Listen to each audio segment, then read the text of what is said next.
Bienvenidos a Lo Simple No Vale. Martín, Nacho, ¿qué tal estáis? ¿Qué tal? Buenas tardes, Hola, ¿cómo buenas. están?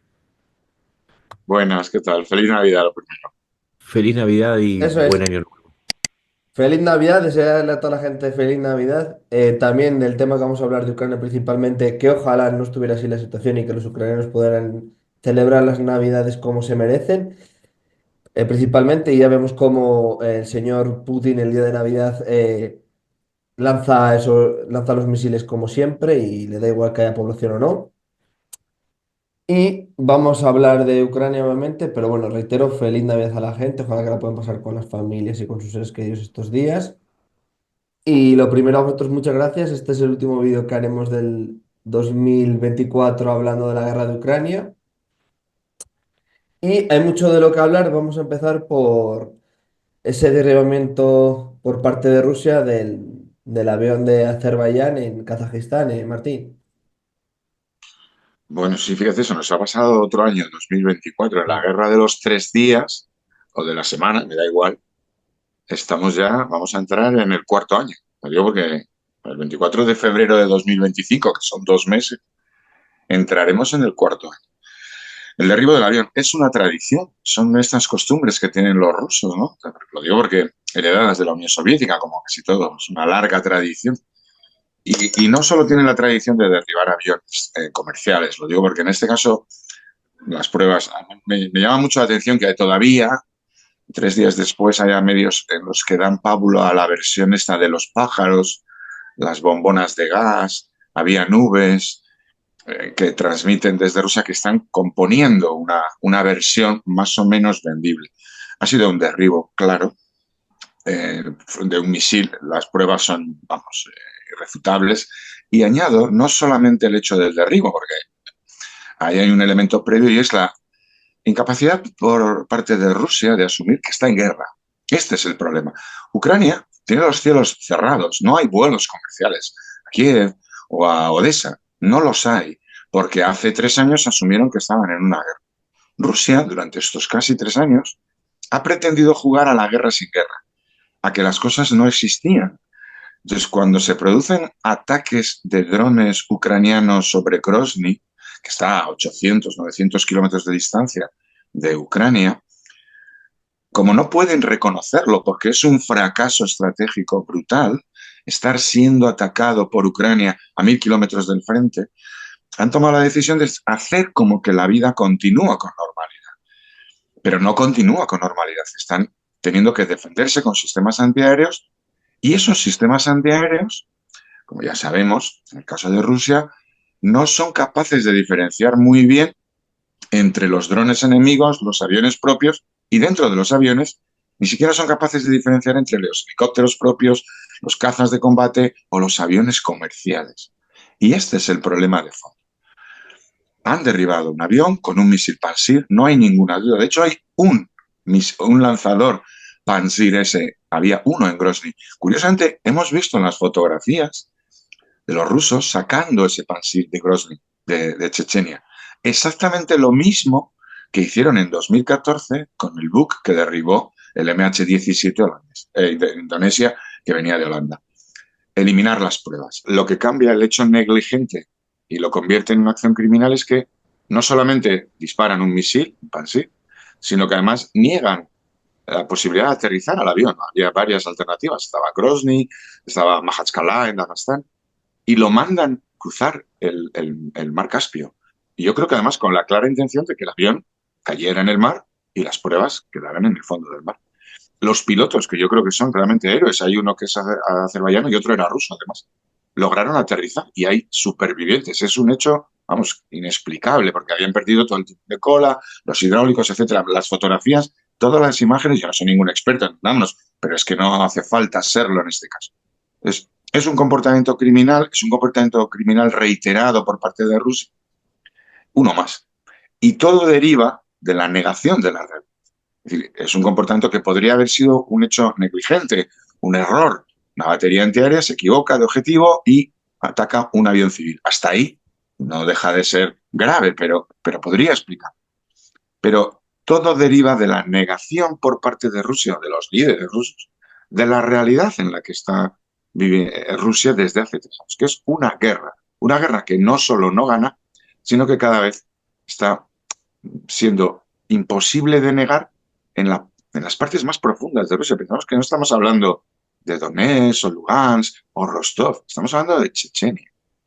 Hay mucha distancia, hay muchos problemas para Rusia para mantener su espacio aéreo, cuando la opción más lógica habría sido, por parte de Rusia, asumir la realidad de esta guerra y decretar el cierre de su espacio aéreo. Pero claro, eso tiene un coste político. Implica reconocer que no solo no han ganado la guerra, no solo no les va bien, sino que no pueden volar aviones en Rusia para estar seguros. Y ese es un problema que tiene Rusia y no lo va a aceptar. Nacho.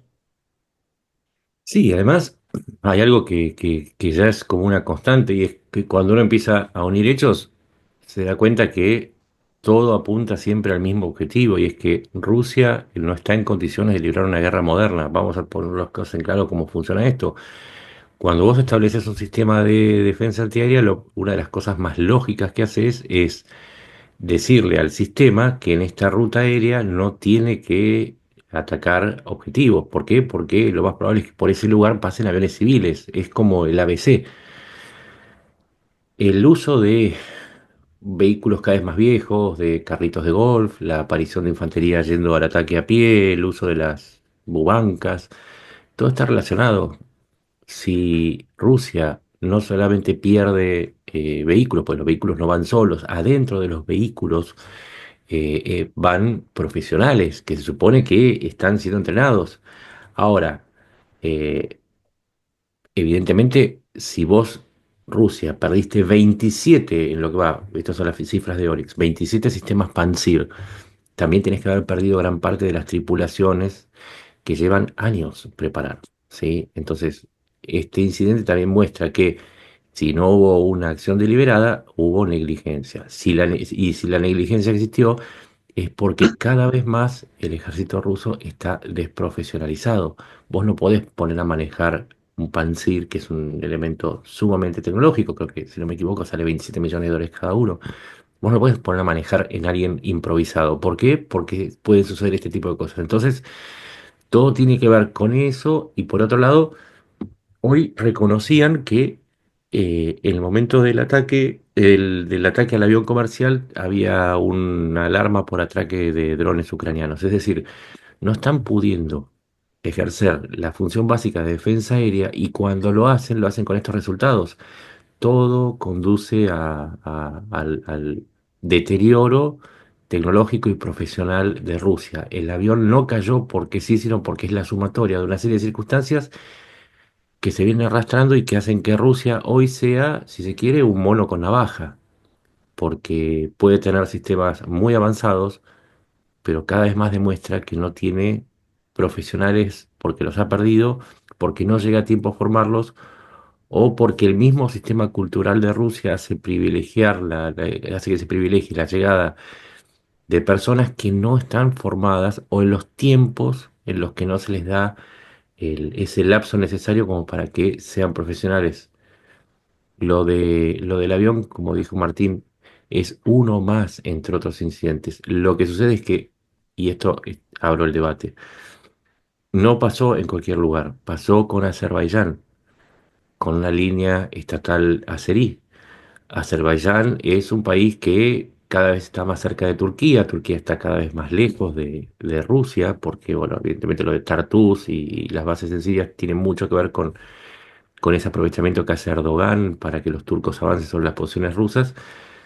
Y Azerbaiyán es un paso necesario, está en la comunicación entre Rusia e Irán. Entonces, lo que le hicieron a Azerbaiyán no necesariamente le va a salir barato.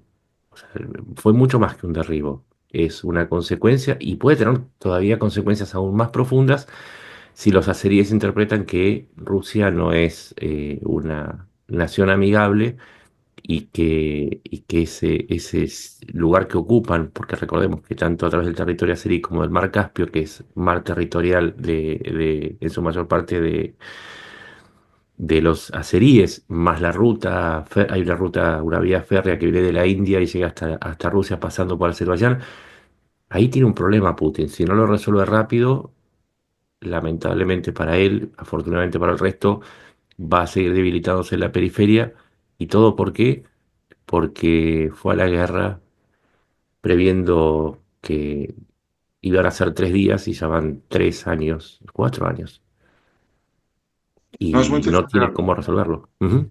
Bueno, es muy interesante lo que planteas porque este mismo hecho, el derribo de un avión, podía haber ocurrido con, no sé, en la frontera con Lituania, un avión lituano que volase o un avión finlandés, pero el hecho de que sea de Azerbaiyán le introduce toda una serie de elementos geoestratégicos, digamos, o de política internacional mucho más difíciles para Rusia. Lo digo porque la relación entre Azerbaiyán y Rusia siempre, siempre, me remonto al fin de la Unión Soviética, el único lugar, la única república, digamos, periférica, en la que el ejército soviético intervino a sangre y fuego, digamos, en el último momento de la Unión Soviética, que estaba Gorbachev, que no es precisamente un halcón, fue en Bakú. El Bakú, creo que fue en diciembre del 90, enero del 91, un mes de sangre auténtica.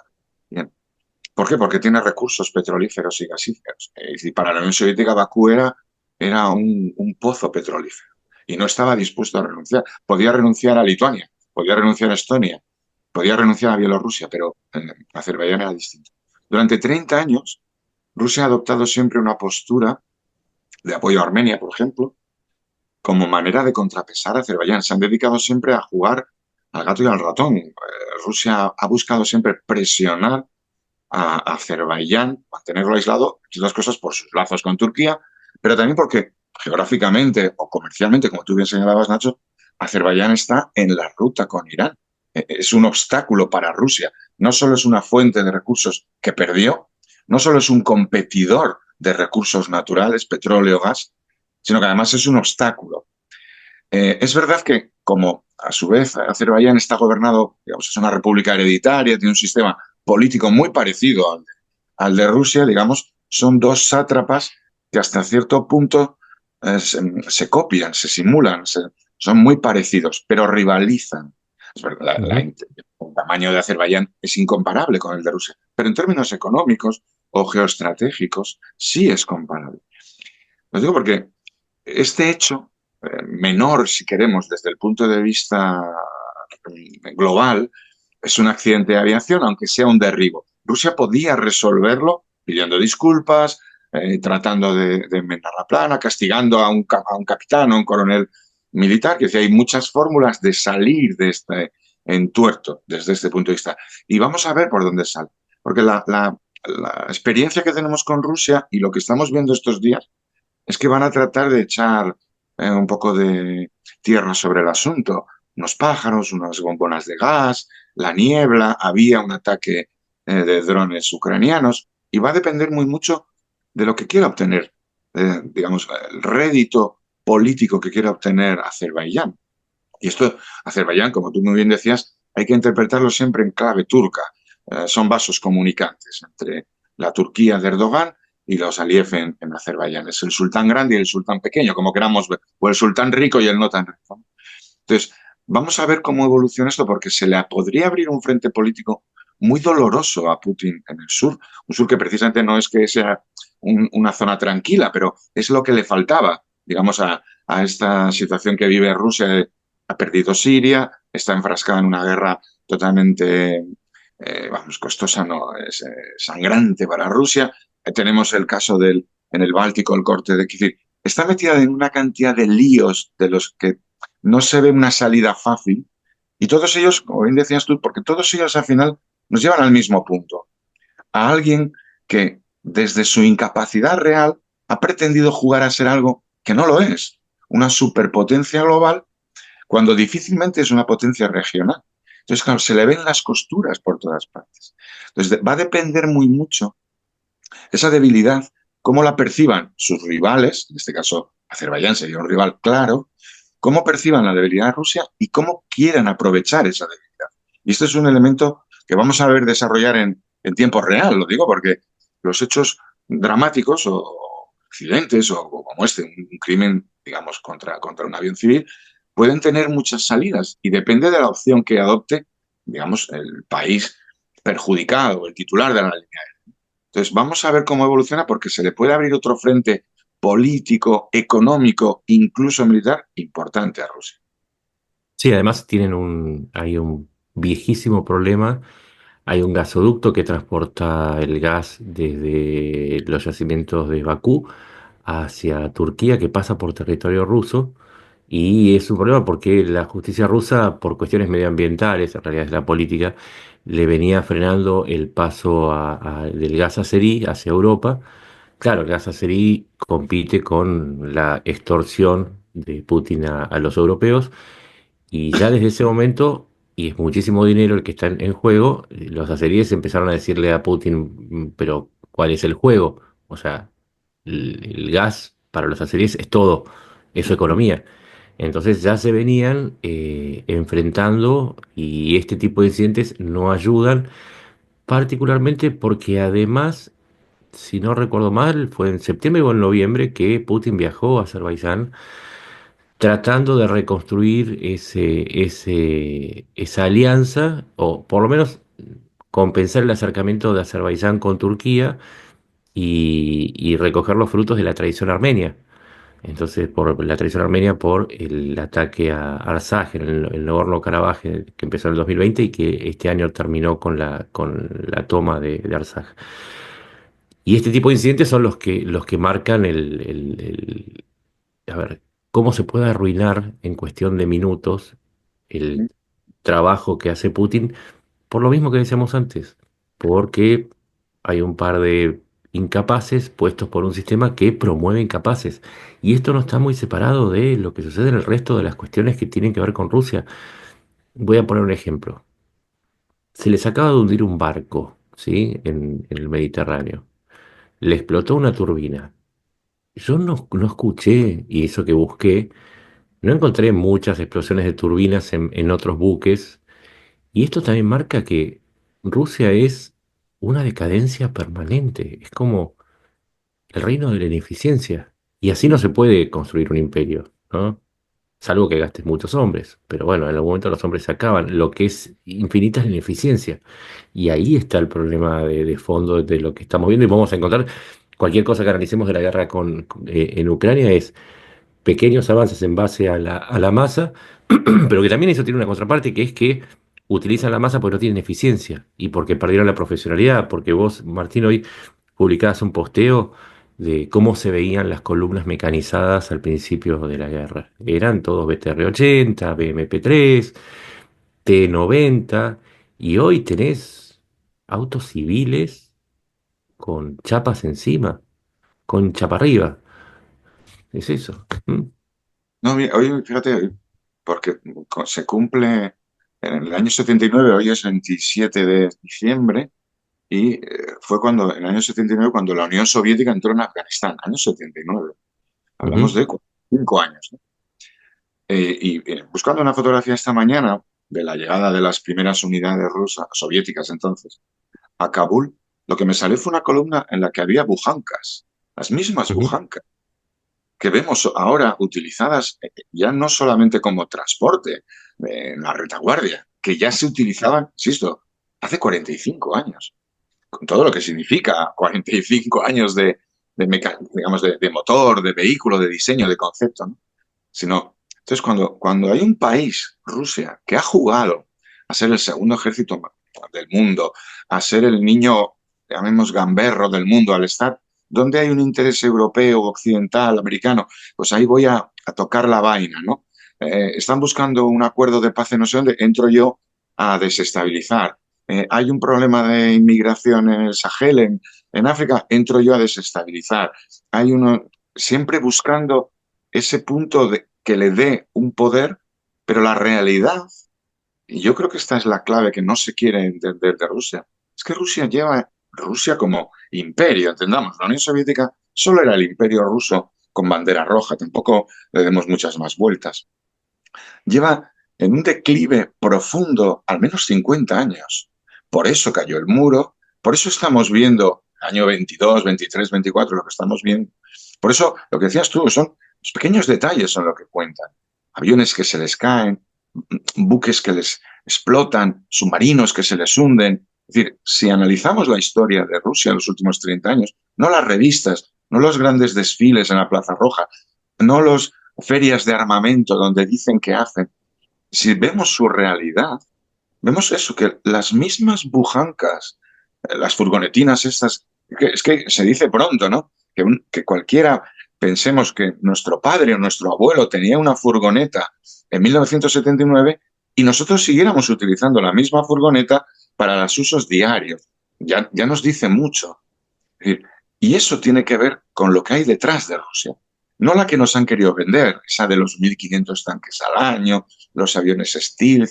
No es verdad, esa es una Rusia, es un escaparate, es un trampantojo con el que una élite quiere jugar a ser un imperio. La realidad que hay detrás de esa fachada falsa es esta. Es una Rusia que para poder avanzar 2 kilómetros tiene que sacrificar 4.000 soldados. Esto es Ujú. incomprensible. Hoy, por ejemplo, al repasar lo de Afganistán, simplemente para que nos demos cuenta de, a veces, cómo nos hemos perdido la referencia.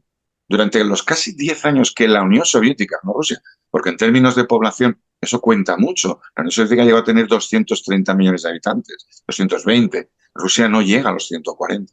A lo largo de casi 10 años de ocupación de Afganistán, pasaron 600 y pico mil soldados soviéticos. Tuvieron 14.000 muertos en 10 años, 45.000 heridos. Bien, esos son prácticamente 2 meses de bajas del ejército ruso en Ucrania. Y la guerra de Afganistán quedó marcada en generaciones completas, en familias. Bueno, de hecho, algunos tratan de enlazar el fin de la derrota soviética en Afganistán con el fin de la Unión Soviética, y tiene bastante que ver. Pero estamos hablando de que a lo largo de 10 años, la gran potencia de los 70, la Unión Soviética, tuvo unas pérdidas entre muertos y heridos de alrededor de 60.000 soldados, que es más o menos lo que pierde Rusia cada 2 meses en Ucrania. Y pretendamos decir, Rusia avanza, le va bien la guerra, cuando al mismo tiempo estamos viendo que son incapaces de derribar en Grozny, Chechenia, unos drones. Entendamos que los drones que ha lanzado Ucrania, que hablábamos sobre los aviones, son avionetas reconvertidas, no son la última tecnología de los Estados Unidos, son avionetas convertidas en aparatos digamos, autónomos, cargados de explosivos, con una trazada. No estamos hablando de algo novedoso, indetectable, estamos hablando de pequeños aviones que son incapaces de detectar, incapaces de... Esa es la realidad de Rusia. Podemos vender lo que queramos, la Gran Rusia, lo que queramos. Ya nos han vendido durante 3 años y la realidad siempre alcanza el relato. Y el hecho es que esta es la realidad que hay detrás de ese trampanto. Y vamos a seguir viéndolo. Digo que yo personalmente me he dedicado durante mucho tiempo a ir enseñando estas cosas. Al principio de la invasión, cuando se hablaba de las columnas mecanizadas, 20, 25 kilómetros de blindados, yo sí recuerdo que había gente que, porque en las revistas o en las ferias de armamento, Rusia pretendía que tenía un ejército totalmente nuevo. No era un ejército nuevo, era un ejército de primer orden, importante, obviamente, pero no era un ejército, llamémosle, equiparable al ejército de Estados Unidos o equiparable al ejército de la OTAN. Lo que ocurre es que los números cuentan también, sobre todo cuando te enfrentas con un enemigo débil o un enemigo pequeño como Ucrania. Pero claro, a lo largo de estos 3 años ya ni siquiera aquellas columnas permanecen. Lo que vemos ahora son restos extraídos del almacén, de las campas, y así no se puede pretender ganar una guerra, salvo que, y yo creo que esta es la clave que nunca nos damos cuenta, que no pretenden ganar una guerra por vía militar, porque ellos saben perfectamente de su incapacidad militar. La pretenden ganar creando una apariencia, una imagen de que esta guerra es infinita y por lo tanto que seamos nosotros, los que estamos a este lado, los que les ofrezcamos la salida.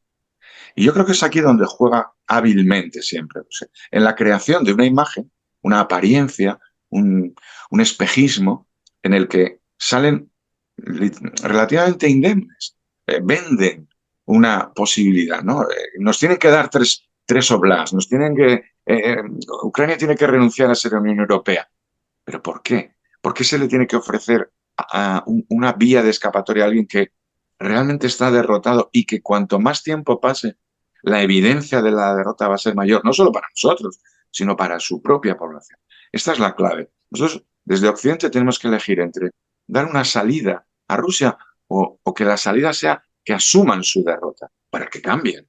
Vámonos, no se trata de ser derrotada Rusia para crear una humillación. Yo personalmente no tengo ningún interés en que ningún ruso se sienta humillado, pero sí en que perciban la realidad, las consecuencias de sus actos, las consecuencias del imperialismo, las consecuencias del desprecio a las normas básicas de convivencia.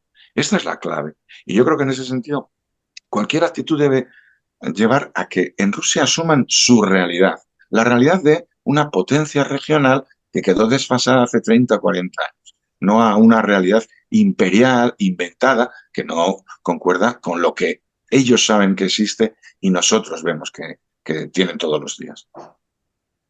Sí, y ahora pasa que toda esa retórica de que Rusia y que tiene, es como es un sinsentido, ¿no? Porque por un lado te dice que tienen un misil hipersónico, que no lo, nada, que además ni siquiera es un nuevo misil, No es son una nuevos. nueva versión de un viejo misil y al mismo tiempo no pueden ni siquiera diferenciar un dron de un avión comercial y están yendo con autos de la década del 60.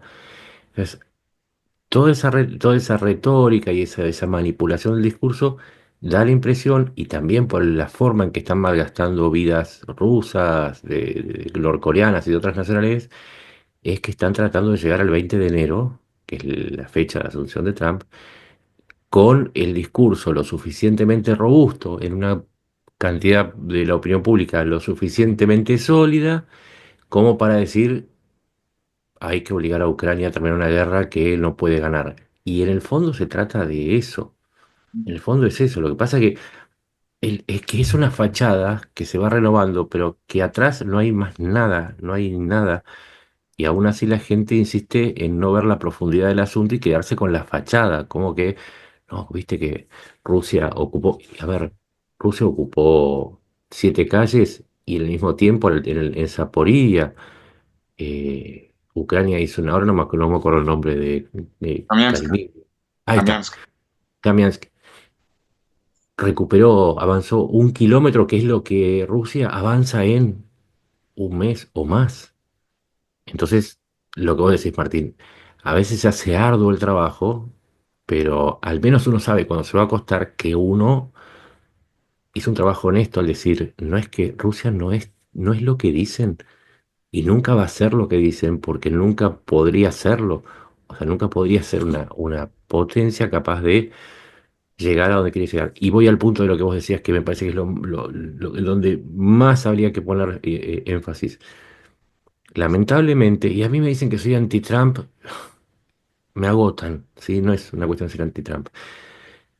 Con la llegada de Trump, Putin se está jugando a la idea de conseguir en Washington lo que no puede conseguir en Ucrania, para que quede absolutamente claro. Putin está siendo absoluta y completamente favorable a los planes de Putin porque sabe que frenar la guerra es lo único que puede salvar ahora a Putin, porque el esfuerzo que está haciendo ya está totalmente esguinzado, luxado, quebrado y no lo puede seguir. Pero es una cuestión de matemáticas. Hoy están en 19.600, estaba mirando los números de Orix, están en 19.664 vehículos perdidos. Para que se den una idea, Alemania no debe juntar entre todos sus equipos, no debe juntar 5.000 vehículos. Rusia va perdiendo 19.683, 3.661 tanques. ¿Cuántos tanques tiene Alemania? ¿Cuántos tanques tiene Polonia? No, Entonces, no. esta retórica de querer ganar en la política lo que no puede ganar en el campo de batalla, por lo mismo que venimos diciendo, por la falta de eficiencia, porque malgastaron las oportunidades, en definitiva se trata de eso, que ahora, lamentablemente, hay que seguir porque el riesgo es que, como dijimos, que Putin obtenga en la política y en los medios de comunicación lo que le es absolutamente imposible de lograr en el campo de batalla. Y el dato, fíjate, hay un dato que somos incapaces de calcularlo. Hablamos de lo que podemos comprobar, las pérdidas de equipos, que a veces, no, yo creo que muchas veces no somos ni conscientes. Yo porque a lo largo de la historia, o de la historia militar incluso, estas cifras son, digamos, son tan importantes que es difícil de adquirir plena conciencia de su significado. 3.600 tanques. Son cifras no vistas desde la Segunda Guerra Mundial, lo digo para que entendamos. Pero la cifra importante, la que va a impactar realmente en la sociedad rusa, la que ya ha impactado. Otra cosa es que la sociedad rusa sea la sociedad de los que susurran, pero que no pueden hablar. Hoy, esta semana, por primera vez que yo recuerde, creo que era el alcalde de Moscú, además, no es una persona menor, es un tío muy relacionado, digamos, muy de la línea de Putin, pensemos, no es ningún opositor. Ha estado hablando de cifras de gente que ha recibido tratamiento médico, consecuencia de las medidas en la zona militar, en la operación especial militar. Hablaba de entre 600 y 700.000. Es una fuente rusa, es el alcalde de Moscú. Era un acto público, no lo ha comentado en una revista. El vídeo está ahí y yo, fíjate, no lo he retuiteado y lo he repasado punto por punto porque digo, a ver si se han equivocado la traducción. En vez de 600.000 quería decir 60.000. No. Habla de 600.000 y da exactamente el lugar, el mayor centro de tratamiento de heridos, que entendamos, no son heridos porque tienen un tobillo roto, porque esa gente no llega a los centros médicos de tratamiento. La cifra de muertos y la cifra de heridos graves, es decir, con consecuencias que van a quedar, son cifras que no somos capaces de imaginar. Y esas cifras van a terminar estallando en Rusia. Lo digo porque no puedes omitir, no puedes, por mucho poder que tengas, por mucho que la dictadura putinista controle todos los resortes comunicativos. Cuando digo todos, es todos, ¿eh? Entendamos que es que ellos no se relacionan por Facebook o por Twitter, tienen VK y están todos absolutamente controlados. Pero es imposible que tú te mantengas en una situación de guerra en la cual durante 3 años has tenido 600 a 700.000 heridos. Porque eso significa que los muertos son cerca de 200.000. Lo digo porque esas son las proporciones, 1 a 3. Por cada 3 heridos, un muerto. Entonces, si realmente las cifras que empiezan a filtrarse desde fuentes rusas nos colocan en el entorno del 1.000.000 de bajas, 200.000 muertos, 600, 700.000 heridos, nos coloca en el 1.000.000 de bajas, de personas. Son 1.000.000 de personas, 1.000.000 de familias que tienen gente que o ha muerto o ha resultado herido en esta guerra. Y cuadran además con las movilizaciones sucesivas en Rusia, con el número de efectivos que tiene Rusia en Ucrania y con la desaparición de unidades. Hoy mismo, por fuentes rusas hablo, se va a retirar de la zona de Kursk la 810 Brigada de Infantería Naval. Esos son los que primero fueron a Kursk para contener a los ucranianos. No es una brigada pequeña, yo porque es una brigada reforzada. Digamos, está entre 5, 6, 7 batallones que le han asignado. Los retiran. Son precisamente a los que se les habían asignado los coreanos del norte que han llegado. Es decir, el conjunto de datos, ya no solamente en acero, porque el acero al final es frío, han perdido tanques, parece que son cacharros, pero dentro de esos tanques iba gente, dentro de cada BMP iba gente, en cada camión iba gente. Al final sumamos eso. Ese es un impacto que va a tener a medio y largo plazo en Rusia que no podemos imaginar. Que lo está conteniendo el régimen porque viven en la economía de guerra, está totalmente controlada y totalmente, bueno, artificiosamente contenida la situación. Pero en un determinado momento, sí, el 20 de enero o a continuación, en ese proceso de paz en el que ellos tienen tantas expectativas en la persona de Trump, las cosas no les cuadran, van a tener un problema muy serio, no solo por las bajas, por supuesto, no solo por la economía, por supuesto, pero es que tampoco por la vía militar. Es que Rusia no tiene una salida de esta guerra, porque se empecinan. Volvemos un poco a lo anterior. Como se niegan a aceptar la realidad, se niegan a cerrar el cielo para que los vuelos comerciales no se vean afectados por la guerra, porque no quieren aceptar su propia guerra. Y eso produce consecuencias, como los derribos de aviones comerciales. Y en estos ámbitos estamos en las mismas. No quieren aceptar la realidad de la guerra, pretenden seguir viviendo en una situación aparentemente normal, pero las consecuencias de la guerra le están llegando de una manera brutal, porque han ejecutado una guerra que es verdaderamente brutal. Y eso se nota en las sociedades, en las familias. Yo tengo familiares que viven en Rusia, mucha gente que tiene relaciones a todos los niveles, y es muy difícil que haya un edificio, una familia, un grupo social en el que no haya varias personas o muertas o heridas de esta guerra. Y lo saben todos. La cosa es que eso no nos llegue aquí. Pero esa es una realidad brutal para Rusia. Lo digo por comparación con lo que hablaba antes de Afganistán. En Afganistán, a lo largo de 10 años, los ciudadanos de la Unión Soviética tuvieron del orden de 60.000 bajas. Estamos hablando del entorno del millón en Rusia. Ahí vos, son 600.000 los heridos que reconocen que prestan atención. Bien, vamos a hacer un número, porque mientras hablabas estaba haciendo unas cuentas. El 3 de enero del 2023 se hizo la última actualización para el dinero que cobra cada uno de los soldados. Si son heridos, vuelven al frente heridos, cobran 41.300 dólares. Por 600.000 te da la bonita cifra de 24.780 dólares. Millones. Entonces, Mm. a ver, si querés, podemos hacer la de, y dijimos 200.000 heridos, ¿sí? Lo podemos hacer tranquilamente, lo hacemos en este momento, 13.760 millones de dólares, o sea, 24 más 37. Y ni hablar de las pensiones que tienen que cobrar como ex soldados, porque además de esto, estaban cobrando algo así como 1.976 dólares por el tipo de cambio que había cambiado. Pero por las pensiones se calcula que van a recibir aproximadamente 1.600 dólares, que es la pensión de veterano de guerra. Estamos hablando de que hoy también tienen, según el propio Putin, ¿no? Tienen 600.000 en el terreno, más aumentó la dotación de las Fuerzas Armadas a 1,5 millones.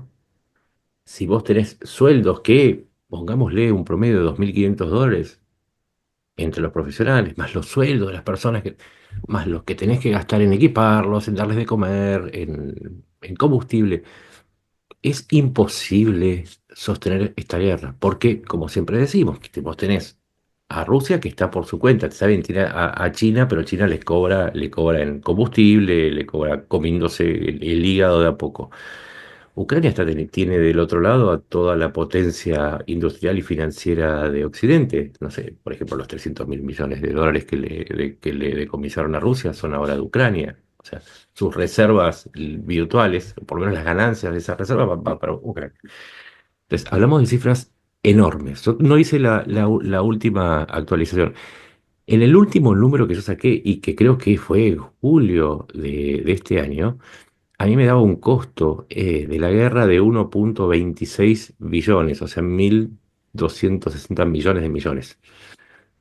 Casi se está acercando a su PBI, haciendo un cálculo de pérdidas financieras más estos gastos. Ahora lo voy a tener que actualizar porque no tenía el número de muertos y heridos. Ahora ya tengo una idea. El costo de reposición de los tanques, porque decimos 3.660 tanques. Ahora bien, poniendo un costo, ¿sí?, de reemplazo de 8 millones de dólares, estoy siendo muy generoso, ¿sí?, de un T90, tomando el precio, en realidad me quedo corto, pues el precio estaba tomando como referencia el precio de exportación. Se sabe que es un modelo un poco menor en prestaciones y en equipamiento, por lo cual podría tranquilamente decir, son 10 millones de dólares. Tenés 36.000 millones de dólares más solamente para reponer esos tanques que perdieron. Los tanques. No estoy hablando de los vehículos de combate de infantería, de los vehículos de transporte blindados de infantería. No estoy hablando de los camiones. En camiones las cifras son inmensas. Estamos hablando de decenas de miles de camiones. Hablando de buques. No sé, el Moskva está evaluado en algo así como 460 millones de dólares. Y es solamente uno de los tantos buques que perdió. Los aviones, no sé, un Sukhoi estaba cerca de 34 millones de dólares y ha perdido casi 20. Un Sukhoi 35 o un 37. Mm. Entonces, son cifras monstruosas, monstruosas. Si vos decías los números, Martín,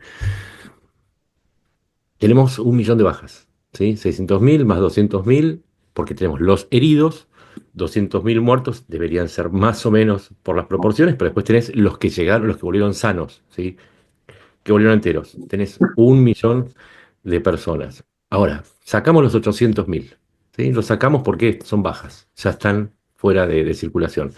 Tenés que sumarle entre 700.000 o 600.000 y 1 millón de personas que emigraron, el 1,5 millones que están en las Fuerzas Armadas, que no son personas productivas, los 600.000 que están en el frente, y entonces estamos hablando de ¿cuánto? no sé, a grosso modo estamos llegando a 2,5 millones de personas.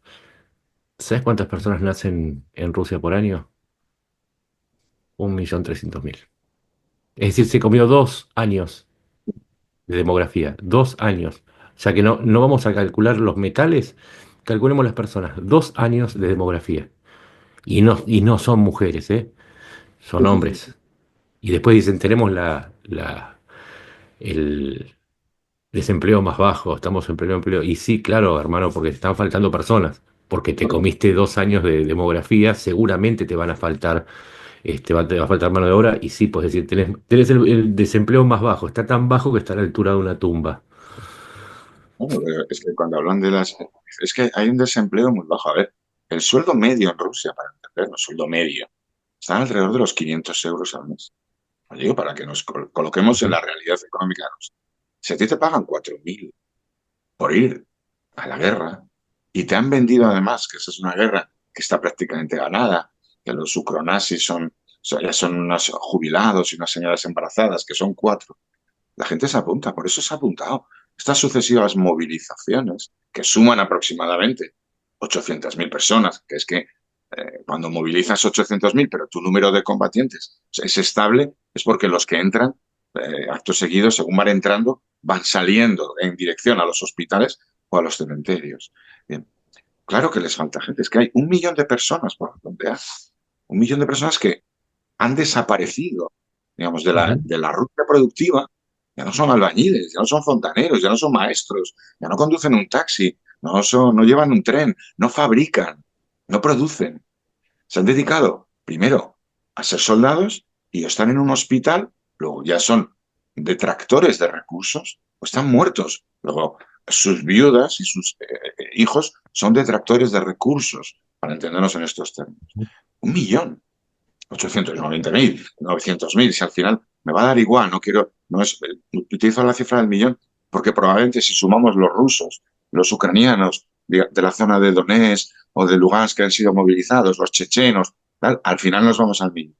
Son cifras brutales, son cifras que no queremos ver y que Rusia se empeña en negar, pero que son la realidad de esta guerra y que más tarde, más temprano, van a salir a la luz. Ya lo estamos viendo. Cuando nos cuentan, por ejemplo, oye, es que yo no sé mucho de economía, la verdad, no presumiré nunca jamás de saber de economía, pero cuando te dicen que la inflación en Rusia es el 9%, pero tienen los tipos de interés al 21%, aún no sabiendo mucho de economía, yo ya tengo claro que me están mintiendo, al menos en lo que falta hasta el 21, porque nadie tiene los tipos de interés al 21, 22, 23, algunas hipotecas al 26, 27, de la mayor parte de los bancos hipotecas al 25, 26, 27%. Si tu inflación es el 9, si tu inflación es el 9, tendrías los tipos de interés al 10, al 11, no al 21. No tendrías hipotecas al 25, al 26%. Eso es porque hay un problema serio en la economía rusa. Y no es de calentamiento porque tengan una economía a tope de producción, sino porque tienen unos desequilibrios que están pagando con dinero con la maquinita de las monedas. Están dándole a la maquinita a hacer billetes para pagarla. Y eso produce estos efectos. En fin, no creo que tenga que explicarlo porque es economía muy básica. Por eso están desesperados. Hemos visto ayer a Putin, que se dice pronto, hablando de que proponiendo a Polonia que reabra el gasoducto que cerró Rusia en 2022, porque Ucrania ha amenazado con cerrar, amenazado no, ha prometido que el 1 de enero creo que era, cerraban el tránsito, o el 25 de enero, no recuerdo bien, pero vamos, ahora, dentro de un mes, el tránsito del gas ruso que llega a Europa a través de Ucrania lo va a cortar. Y Putin ha pedido a Polonia, a quien cortó el gas en el 2022, porque Polonia se negó a pagarlo en rublos, que le reabra el gasoducto. Están desesperados en Rusia por vender gas, porque necesitan ese dinero como agua en el desierto. Y si realmente les fueran tan bien las cosas y vendieran tanto petróleo a los indios y tanto gas a China, no estarían desesperados como están. El cúmulo, digamos, se está preparando una tormenta perfecta a todos los niveles, desde el punto de vista militar, desde el punto de vista económico, desde el punto de vista demográfico y, por supuesto, desde el punto de vista político. Es decir, no es casual la situación que ha vivido Rusia en estos últimos meses, Siria, Oriente Medio en general, lo que le viene en África, jugar en tantos escenarios desde la real incapacidad con la apariencia de poder, es lo que trae. Es un apostador al que de repente se ha visto que juega de farol y todos los faroles se están saltando a la vez y el resto de jugadores lo pillan. Aquí la clave es si Trump va a asumir que Rusia va de farol, que es un jugador tramposo, y aprovecha ese descubrimiento o prefiere hacer como que no. Y esto es todo lo que tiene Rusia. La única carta que le queda a Rusia es Trump en esa versión, que no sabemos por dónde va a salir. Y si no le sale bien a Rusia eso, nos podemos encontrar un 2025 del gran hundimiento de Rusia. Volver al año 90. Literalmente, yo creo que lo que vamos a ver es volver al año 90, al gran hundimiento de la Unión Soviética entonces, la Rusia 2, que tiene que renacer de las cenizas. Sí, sí, y recordemos que una de las nuevas cláusulas que introdujo Trump en la última versión de su plan era ofrecer levantar las sanciones a Rusia, algo que ni siquiera se había hablado antes, con lo cual uno tiene más suposiciones de que lo que se va a buscar, él, digamos, quiere sacarse la foto como el gran pacificador a cualquier costo, pero también recordemos algo, Putin ya le dijo que no. Putin le dijo que no le interesa ese plan, porque lo que pide Putin, y esto hay que, porque siempre yo vengo publicando posteos mostrando los errores en los posicionamientos de Trump, errores objetivos, no porque a mí se me ocurran y porque, como dije, no soy anti-Trump, soy anti-tontería. Uno de los problemas que tiene Trump es que él no entiende que es una debilidad la que está mostrando, porque si él está cambiando el plan, siempre le pide lo mismo a Ucrania, tenés que ceder territorio, tenés que firmar el cese del fuego y tenés que... Ahora, cada vez las condiciones para Putin son mejores. Antes era cese del fuego, ¿sí? Todos congelados. Después es cese del fuego y negociar y ahora es que Ucrania no entre en la OTAN por 20 años, que se comprometa. Y ahora le sumó, además, que Ucrania, perdón, que Putin le sumó que él quiere lo que falta de los oblasts que se anexó y que no pudo conquistar. Eso es una señal de debilidad para la posición de Trump, porque además es como rechazar el plan diciendo ningún congelamiento del frente, a mí me corres el frente hasta donde yo quiero que lo corras y ahí vas a tener un plan de paz.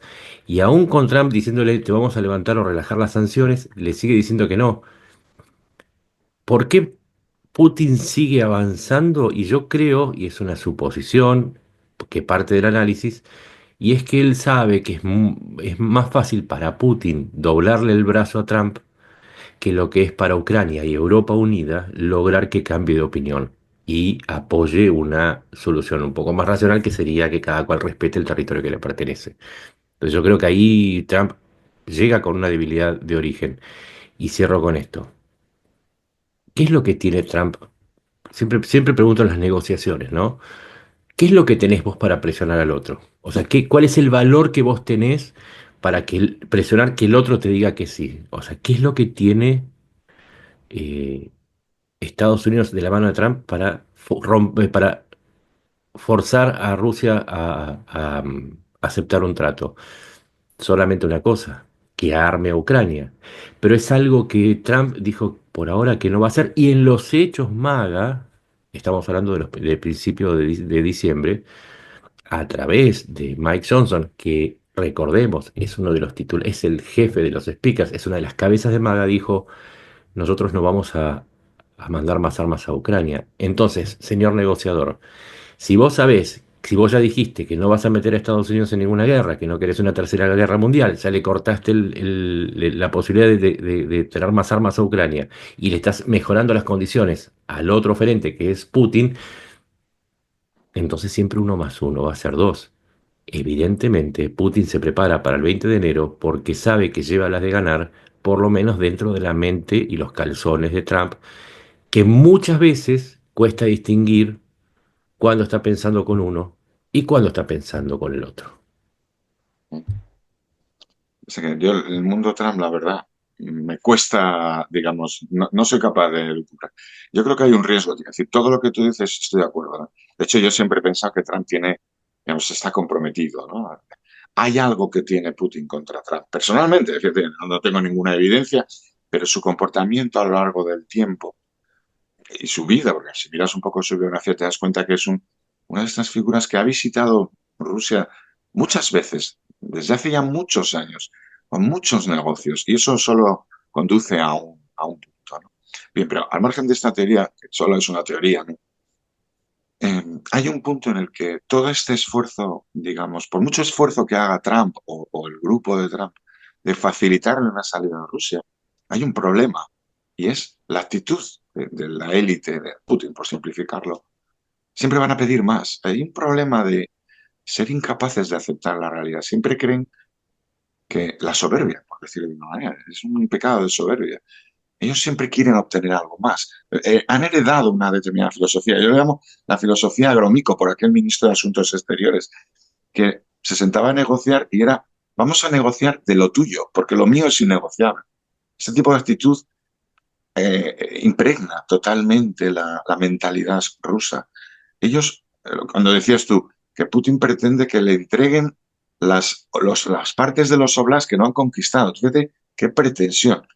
Queremos terminar una guerra, quiere que me levanten las sanciones, todo tipo de cosas, que Ucrania no entre en la OTAN, que Zelensky dimita, bueno, no sé, y que me regalen, porque no hay otra explicación, partes de Oblast que ni siquiera he sido capaz de conquistar después de 3 años, ¿no?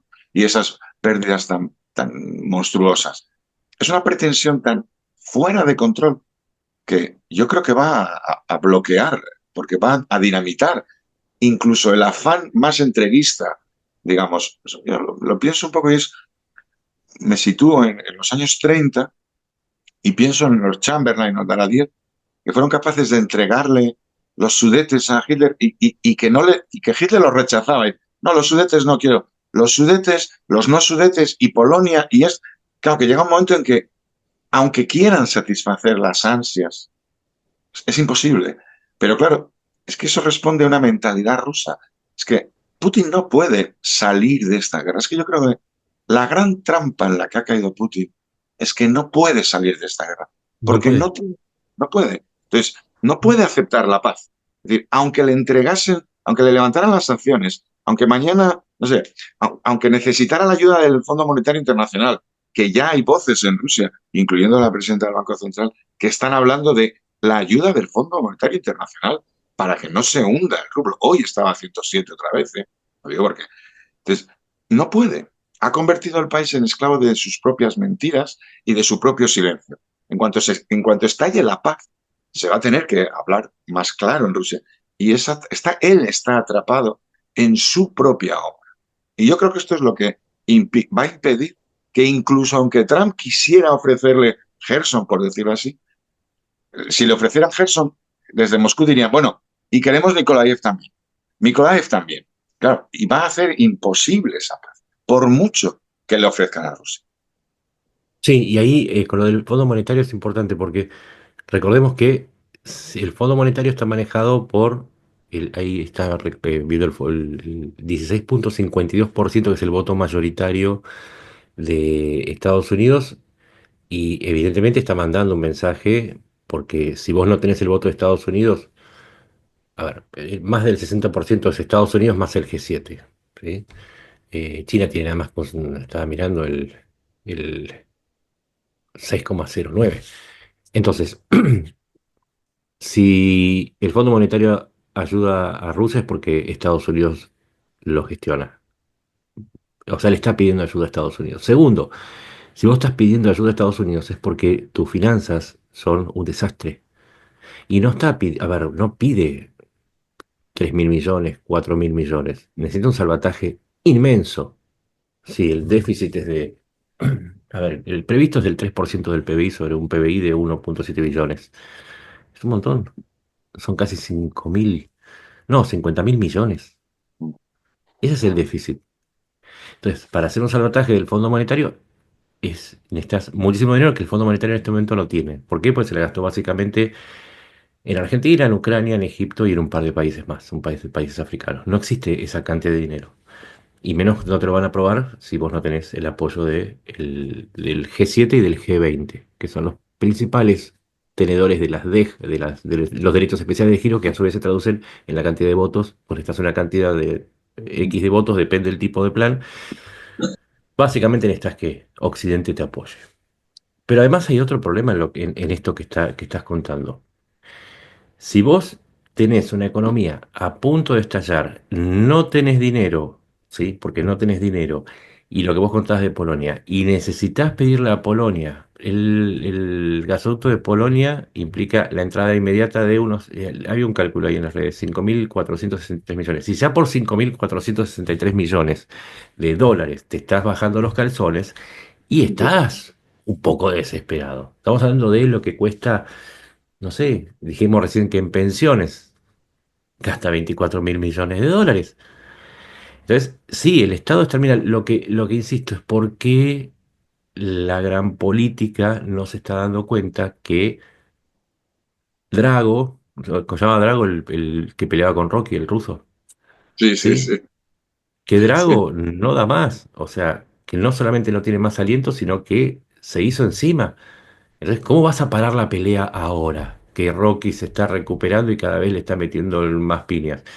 Es uno más uno. Entonces es ahí donde uno denuncia cierta complicidad atada a un discurso de Ucrania está condenada a perder y Rusia condenada a ganar. Nada, míralo a Drago, míralo a Rocky, fíjate si vale la pena hacer sonar la campanita el 20 de enero, porque si la haces sonar me hace sospechar que no sos el referee, sino que algo tiene el entrenador o alguna historia romántica tenés con Drago como para actuar de esa manera, porque se hace demasiado, demasiado evidente. Los números que tiramos son inapelables. Vos podés Sí, sí. decirme Ucrania. Ucrania está en semi-default, pero sí, con el 20% de su territorio ocupado, tuvo una retracción del 36%, el 38% de su PIB el primer año de guerra, pero ahora crece. Es más, crece más que Rusia. Tiene financiamiento, tiene respaldo. Pero Ucrania tiene financiación. Yo siempre he oído a todo el mundo cuando habla, bueno, es que Ucrania es un Estado sostenido. Digo, claro, es un Estado invadido. Pero el hecho Ujú, es que está siendo sostenido no ha habido ni un solo mes en el que Ucrania, que nos lo habían vendido como un Estado fallido, sin recursos invadidos, ha dejado de pagar sus pensiones. Los ujú, trenes ucranianos siguen siendo puntuales. Los trenes. Y ujú, son un modelo de puntualidad. Pongo estos ejemplos porque los colegios, las universidades, todo funciona. Estamos en una época de guerra, pero estamos en una época de guerra, 3 años de guerra contra Rusia, que no es una guerra contra Liechtenstein, y Ucrania sigue funcionando porque detrás de Ucrania hay recursos. Esto es algo que a ujú. algunos se olvida, pero detrás de Rusia no hay nada. Y Por dentro de eso, Rusia hay muy por eso, poco. ¿cómo la Es que vas a es frenar ahora? Claro, ¿cómo la claro. vas a frenar ahora? Eso es lo que, a ver, desde el punto de analítico es raro, desde el punto de vista personal es para enojarse, pues decís, ahora, ahora que Ucrania sigue en curso, que hace cuánto cuánto fue el 6 de agosto que Es la entró, hostia. y que vamos a llegar al 6 de enero y van a Sí, sí, seguir ahí. sí. Pero lo digo porque los que están retirando unidades para reponerlas, es decir, no las retiran porque los manden de vacaciones, sino porque han sufrido, son los rusos. Y son unidades importantes, unidades potentes, porque las que habían equipado grandes unidades para echar a los ucranianos hace ya 3 meses y siguen ahí y no los echan y están sufriendo pérdidas enormes en su Ujú, propia tierra madre, por decirlo así. Es que son pequeños detalles, pequeñas piezas de un puzzle y debemos no perder nunca la referencia. Rusia ujú, pretende echar a los ucranianos a las 2 semanas. Estamos a 27 de diciembre, entrarán el 6 de agosto. Les queda ujú, mucho. Están retirando unidades porque las tienen que reponer. Y las tienen que reponer porque las han degradado a un nivel que ya no las sostienen ni para Rusia, que no son precisamente cuidadosos con sus tropas. Pero ujú. hablamos de curso. El conjunto, la imagen que refleja el aspecto puramente militar. Es decir, yo no digo que esté la guerra ganada, ni que todo sea fácil, porque las guerras son súper complicadas. En el año Ujú, 45, los americanos seguían sufriendo miles de bajas en Alemania y todo el mundo tenía claro que la guerra estaba perdida, pero seguían sufriendo miles de bajas. Bien, lo que quiero decir con esto es que el nivel de atrición al que se ha sometido a sí misma Rusia el dispendio de recursos que ha hecho Rusia, especialmente el último año y medio, siempre, pero especialmente el último año y medio, porque se ha dejado llevar este año y medio largo por el afán de Rusia avanza y se ha convertido en esclavo de eso. Estamos viendo cosas que son inimaginables hasta para Rusia hace un año. Ataques con lagas. Es que vemos cosas que no se ven ni en África. Y Rusia está teniendo que recurrir a técnicas, a tácticas, por decirlo así, que no se ven ni en África, porque Ujú. necesita mantener un relato para poder llegar a esas negociaciones con una apariencia de fuerza. Pero es que lo vemos. Es que no nos engaña. Si no me engaña a mí, no te engaña a ti, no engaña a cualquiera con un mínimo sentido de la realidad, no va a engañar a los negociadores, por decirlo así. Su realidad es mucho más oscura de la que nos parece. Y Claro, todo eso, el problema es que nos quieran engañar a nosotros. claro, otra cosa es que nos quieran engañar a nosotros o incluso que en Rusia se quieran engañar, ¿no? Yo el otro día salía a Putin, que siempre hace una aló presidente, estuvo 4 horas allí engañando a los rusos, retando a Estados Unidos a hacer una especie de, como era un duelo no que corral con misiles, nosotros tenemos este y tal. Bueno, hombre, eso para unas abuelitas que ven la televisión y que solo se informan por la televisión rusa, pues a lo mejor tiene un éxito, pero es ridículo. Ha llegado a un punto en el que es un meme lo que vende, Ujú, pero se esclaviza, se ata inevitablemente a ese meme. Entonces, ujú. bueno, la realidad es inequívoca. Puede llevar un mes, puede llevar 6 meses, puede llevar un año, pero la realidad es muy, la realidad que viene a Rusia es muy dura, salvo que alguien decida salvar. Y esa es otra cuestión. Y decida sacrificar completamente Ucrania para que Rusia no se hunda en ese pozo en el que lleva hundiéndose al menos 3 años. Sí. Y el gran miedo es que esos que quieren sacrificar a Ucrania sean tanto Trump como Orbán como Fico, como algunos que no necesariamente están en desacuerdo con la ruptura de la soberanía ajena para defender ciertos intereses nacionales o amenazas que perciben por más que no sean reales. Y ese es el gran riesgo que arranca con el 2025. Sí, ¿no? Lamentablemente, sí, Trump va a definir con lo que haga con Ucrania gran parte de la arquitectura de lo que se viene en el resto del planeta, porque si permite o estimula, son dos niveles diferentes, permitir o estimular que Putin se siga saliendo con la suya, entonces lo mejor que pueden hacer el resto de los países es armarse con armas convencionales o destrucción masiva, porque lo que se avecina es el fin de las fronteras nacionales como un acuerdo multilateral y vamos a todos a redefinir nuestras fronteras y que gane el más fuerte y que prevalezca el que tenga menos apego por las reglas. Es eso, ese es el problema de 2025. No es Trump, no es Trump, es lo que hace o lo que deje de hacer el problema. Pues bueno, chicos, no sé si queréis decir algo más. Si no, desearle a la gente un feliz año 2025. Ojalá que todo vaya bien para Ucrania, que es lo principal. Y bueno, vosotros, pues como siempre, muchísimas gracias.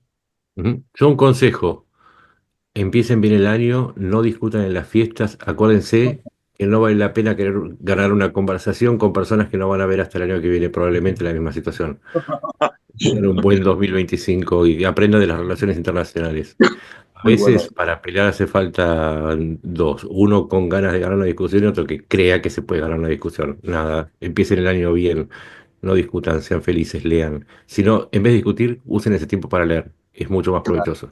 Es mucho más problema. Ahí, yo creo que como tenemos ya mucha historia y mucha acumulada, al final hay que mirar las cosas y donde mejor se observa, digamos, la realidad es precisamente en la realidad pasada, a través de gente que sabía mucho más que nosotros y que ha dado tiempo a reposar sus conocimientos. Así que, sobre todo, leer, más leer y menos discutir. Eso es, por lo dicho, chicos, muchas gracias y un abrazo. Un abrazo.